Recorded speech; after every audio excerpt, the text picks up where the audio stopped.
Olá, você que está conosco, pré-vestibular público adentrando ao seu conhecimento nesse instante. Você já conhece o Projeto Eureka para falar sobre isso, mas a biologia, ela é viva, dinâmica e a partir desse instante, ou seja, daqui a pouquinho, deixe-nos apenas fazer um comentário, o professor Geraldo desfilará a boa biologia, o estudo da vida. Célula-tronco serve para a produção de textos? Sim, serve mesmo. Já na metade deste ano de 2007, muitos estudantes fizeram provas envolvendo esta temática, célula-tronco, para que o estudante pudesse escrever algum texto, normalmente dissertativo, argumentativo, sobre o tema. Cuidado, as informações são muito díspares nesse momento, então se uma instituição cobrar células-tronco como tema, uma proposta redacional, fatalmente essa instituição trará um texto base. Leia uma vez, leia duas vezes, leia três vezes. Retire desse texto principal e faça um bom trabalho com o seu texto. Falando em bom trabalho, biologia é com vocês. Olá, meus amigos do Projeto Eureka, que bom que vocês estão com a gente de novo. Vai relaxando, pega caderninho, lápis e vai anotando o que vai cair, ok? Todo ano tem uma questãozinha de citologia. O assunto de hoje é citoplasma. O que é o citoplasma? É toda a área entre a membrana e o núcleo. Esta área entre a membrana e o núcleo contém todas as estruturas responsáveis por todas as funções da célula. E você sabe, cada um de nós é um conjunto de células. O citoplasma está dividido em duas partes fundamentais. O citoplasma básico ou hialoplasma ou citossol. Ultimamente os vestibulares têm falado em hialoplasma ou citossol, portanto são os dois nomes que você vai guardar. E as organelas, ou estruturas não membranosas e membranosas que tem na célula cumprindo suas funções. Nós chamamos de citoplasma diferenciado. Ainda poderíamos falar numa terceira estrutura, componente do citoplasma, que são as inclusões. Mas inclusões são apenas depósito de substâncias na célula. Por exemplo, uma gota de gordura que tem lá na célula chamada lipócito, que é a célula do tecido adiposo.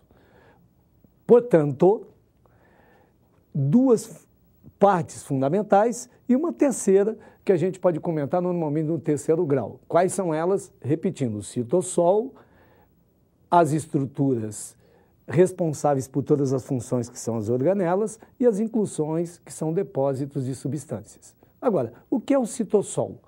O citossol é um gel. Neste gel é que estão mergulhadas todas as estruturas citoplasmáticas. E qual é a constituição desse gel? Lembra uma coisa, gelatina é proteína em água. Proteína em água a gente chama coloide.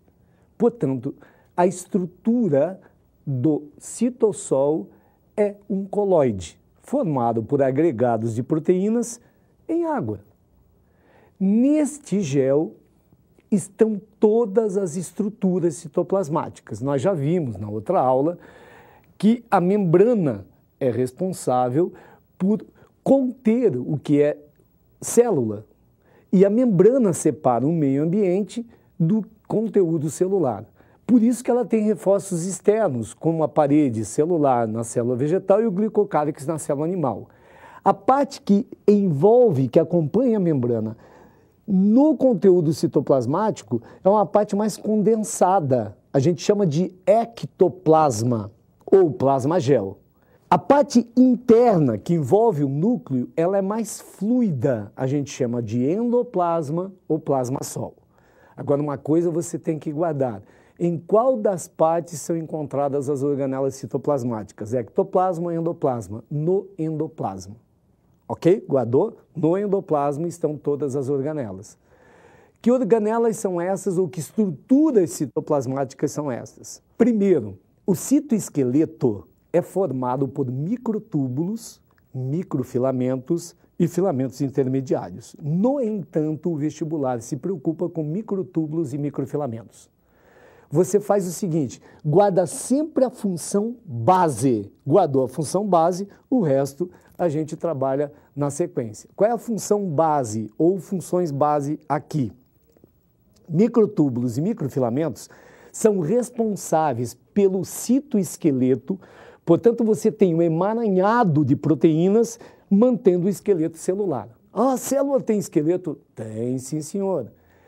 E, olha que coisa fantástica, microtúbulos e microfilamentos que são de natureza proteica são responsáveis por todos os movimentos celulares. Gente, todos os movimentos celulares. Aquele movimento que faz com que o citoplasma se mova constantemente, ciclicamente, chamado ciclose, depende deles.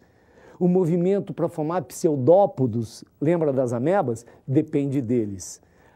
A contração muscular, eu estou falando, a gente está se movimentando por causa da contração de célula muscular. Depende deles. A própria divisão celular, o deslocamento de cromossomos da região equatorial para os polos da célula, depende dessas estruturas. Repetindo, portanto, microtúbulos e microfilamentos responsáveis pelo citoesqueleto e responsáveis por todos os movimentos celulares. Próxima estrutura, ribossomos. Ribossomos. Você vai observar depois na tela que tem duas subunidades, uma menor e uma maior. Parece que você está olhando um ursinho de costas. Qual a função fundamental de ribossomos? Síntese de proteínas. Nós somos o que são as nossas proteínas e nossas proteínas são sintetizadas nos ribossomos. Eles são formados fundamentalmente por RNA ribossômico associado a proteínas. Se você navegar na célula, porque você sabe que é um gel que preenche todo esse espaço chamado citossol, você não andaria na célula nem voaria, você navegaria, nadaria. Espalhadas por todo esse gel estão uma série de membranas, de túbulos, de cisternas que a gente chama de retículo endoplasmático. Retículo, diminutivo de rede, uma rede de membranas, túbulos e cisternas. Endoplasmático, dentro do endoplasma, no interior do citoplasma. O que é que esse retículo faz? Primeiro, armazena e possibilita o transporte de substâncias. Lembra que para atravessar um rio é mais fácil você segurar numa corda do que nadar. É mais fácil para as substâncias deslocarem através do retículo do que atravessando esse gel. No entanto, o retículo endoplasmático, que tem como funções primordiais, acabei de falar e você lembra, armazenar e transportar substâncias, ele pode conter ou não ribossomos. Se tiver ribossomos, nós chamamos de retículo endoplasmático granular. Se não tiver ribossomos, o aspecto é lisinho e a gente chama de retículo endoplasmático liso ou agranular. Repetindo, retículo endoplasmático rugoso, granular ou elegastoplasma com ribossomos. Retículo endoplasmático liso ou agranular sem ribossomos. E o que eles fazem?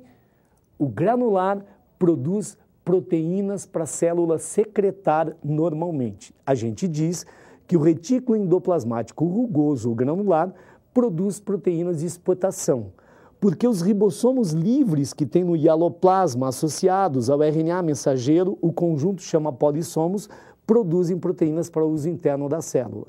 Ô professor, e o liso?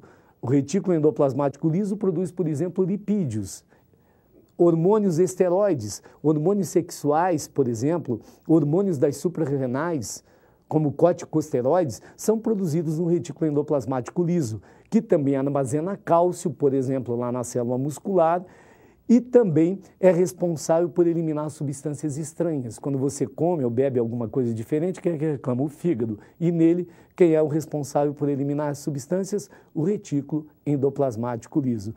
Você quer saber mais algumas coisas de citoplasma? Um minuto só, não saia daí, beba uma aguinha, a gente já volta.